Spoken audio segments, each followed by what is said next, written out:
Assalamualaikum warahmatullahi wabarakatuh. Selamat pagi teman-teman dan selamat pagi juga saya ucapkan kepada Ibu dosen pengampu mata kuliah IPS Ibu Yulia, Siska SPD MPD. Saya Risa Gustiana dari Prodi PGSD 2B akan membacakan tugas saya tentang bab 9, perekonomian dan perilaku ekonomi.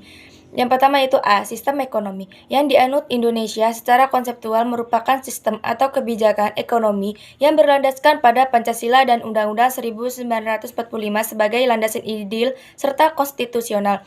Pasal 33 Undang-Undang 1945 merupakan dasar bagi sistem perekonomian Indonesia yang didukung serta dilengkapi dengan pasal 18, pasal 23 ayat 2 dan pasal 34 meneruskan dari apa yang dicetuskan oleh Nasution Suarsono 2008 menegaskan bahwa pasal 33 Undang-Undang 1945 sebagai landasan yang konstitusi yang bersyariah yang islami. Di satu sisi diutamakannya usaha bersama untuk kepentingan bersama melalui perserikatan dalam banyak uraian mengenai pasal 33 Undang-Undang 1945. Selalu ditekankan pasal ini berisi tentang politik ekonomi untuk mencapai kemakmuran rakyat. Kemakmuran yang dimaksud ini tak lain adalah kemampuan pemenuhan kebutuhan dasar. Segi perekonomian yang berlandaskan norma demokrasi ekonomi merupakan kemakmuran bagi semua orang. Sistem ekonomi Pancasila adalah yang pertama, roda perekonomian yang digerakkan oleh rangsangan ekonomi, sosial, dan moral. Yang kedua, kehendak kuat dari seluruh masyarakat sebagai asas-asas kemanusiaan. Yang ketiga, yaitu prioritas kebijakan ekonomi adalah penciptaan perekonomian nasional yang tangguh. Dan yang keempat adalah kooperasi merupakan soko guru perekonomian sebagai bentuk yang paling konkret dari usaha bersama. Yang kelima, adanya imbangan yang jelas dan tegas. Sistem perekonomian Indonesia yang berdasarkan Pancasila dan Undang-Undang 1945 disebut sistem ekonomi demokrasi. Sistem ekonomi demokrasi dapat didefinisikan sebagai suatu sistem perekonomian nasional yang merupakan perwujudan dari falsafah Pancasila dan Undang-Undang 1945 yang berasaskan kekeluargaan dan kegotong royongan dari, oleh, dan untuk rakyat di bawah pimpinan dan pengawasan pemerintah dengan kriteria kerakyatan. Selanjutnya yaitu yang B, ruang lingkup ilmu ekonomi. Ilmu ekonomi adalah salah satu cabang ilmu sosial yang menaruh perhatian pada masalah bagaimana sumber daya yang terbatas jumlahnya untuk memuaskan kebutuhan manusia yang beraneka ragam. Intisari ilmu ekonomi adalah kebenaran tak terbantahnya dan disebut sebagai hukum kelangkaan yang menyatakan bahwa semua barang bersifat terbatas karena sumber daya yang diperlakukan tidak cukup untuk menghasilkan semua barang yang dikonsumsi oleh manusia. Dapat disimpulkan bahwa ilmu ekonomi adalah ilmu yang menganalisis biaya dan manfaat dari pola peningkatan alokasi sumber daya. Ciri-ciri sumber daya yang pertama yaitu jumlahnya terbatas. Yang kedua dapat berubah-ubah jumlahnya. Yang ketiga yaitu untuk menghasilkan benda tertentu dapat dikombinasikan dari berbagai kemungkinan kombinasi.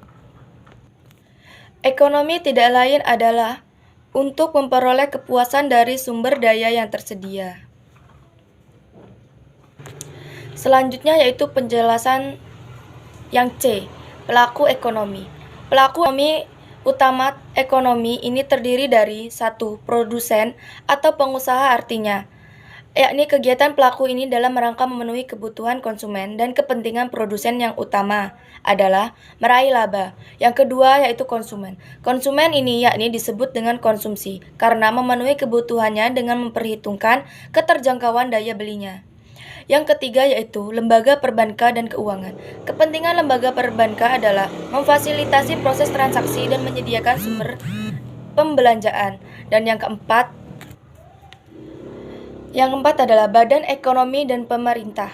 Dalam sistem perekonomian, suatu negara, lembaga publik, dan pemerintahan berfungsi untuk menjaga kepentingan masyarakat secara umum. Perekonomian suatu negara digerakkan oleh pelaku kegiatan ekonomi yang menjalankan kegiatan produksi, distribusi, dan konsumsi. Badan usaha adalah kesatuan yuridis atau hukum dan ekonomis yang menggunakan modal dan tenaga kerja untuk mencari keuntungan. Badan usaha dapat dibagi 5, dilihat dari kegiatan yang dilakukannya, yaitu yang pertama agraris, yang kedua ekstraktif, yang ketiga perdagangan, yang keempat industri, dan yang kelima jasa. Yang pertama yaitu pengertian agraris adalah kegiatan yang mengolah sumber daya alam untuk menghasilkan suatu barang tertentu. Contohnya itu seperti kebun teh, perkebunan pohon karet, pohon sawit, dan lain sebagainya. Yang kedua yaitu pengertian ekstraktif. Sendiri adalah kegiatan mengambil apa yang telah dihasilkan oleh sumber daya alam, yaitu bahan-bahan tambang, contohnya hasil hutan, hasil laut, perusahaan minyak, bumi, perusahaan pengambilan rotan, dan lain sebagainya. Yang ketiga itu pengertian perdagangan sendiri adalah kegiatan membeli atau menjual kembali suatu barang yang dijual tanpa mengubah bentuk barang. Contohnya perdagangan beras dilakukan oleh seseorang dengan membeli beras di daerah penghasilan padi, mengangkut dan menjual kembali beras tersebut ke daerah yang kekurangan beras. Coba perhatikan di pasar-pasar swalayan atau pasar tradisional. Itu semua bentuk perdagangan.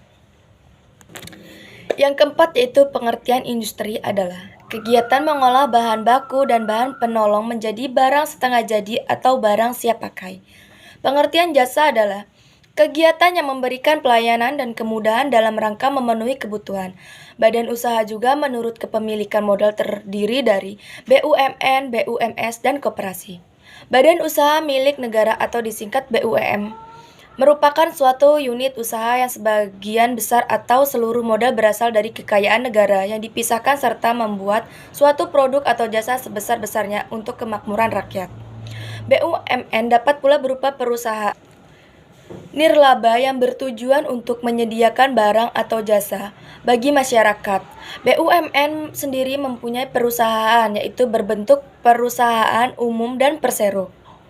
Pengertian perusahaan umum adalah perusahaan unit bisnis negara yang seluruh modal dan kepemilikan dikuasai oleh seluruh pemerintah dengan tujuan untuk memberikan penyediaan barang dan jasa.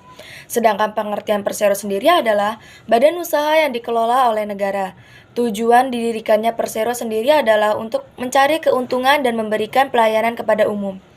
Perusahaan daerah atau BUMD didirikan berdasarkan peraturan daerah yang modalnya seluruh atau sebagian merupakan kekayaan daerah yang dipisah. Badan usaha milik swasta atau disingkat BUMS. Ada badan usaha yang seluruh modalnya berasal dari pihak swasta yang dimiliki seseorang atau beberapa orang selain berperan sebagai dalam menyediakan barang atau jasa. Badan usaha milik swasta ini juga membantu pemerintah untuk mengurangi para pengangguran serta memberikan kontribusi dalam pemasukan dana berupa pajak. Dan yang C, koperasi merupakan gerakan ekonomi rakyat yang dijalankan berdasarkan asas kekeluargaan. Dapat dikatakan bahwa koperasi mempunyai peran sebagai berikut. Yang pertama yaitu sebagai alat pendemokrasian ekonomi, dan yang kedua alat perjuangan ekonomi untuk meningkatkan kesejahteraan rakyat, dan yang ketiga yaitu membantu negara dalam mengelola cabang produksi yang tidak mengasah hajat hidup orang banyak, dan yang keempat memperkokoh perekonomian rakyat sebagai dasar kekuatan dan ketahanan perekonomian rakyat.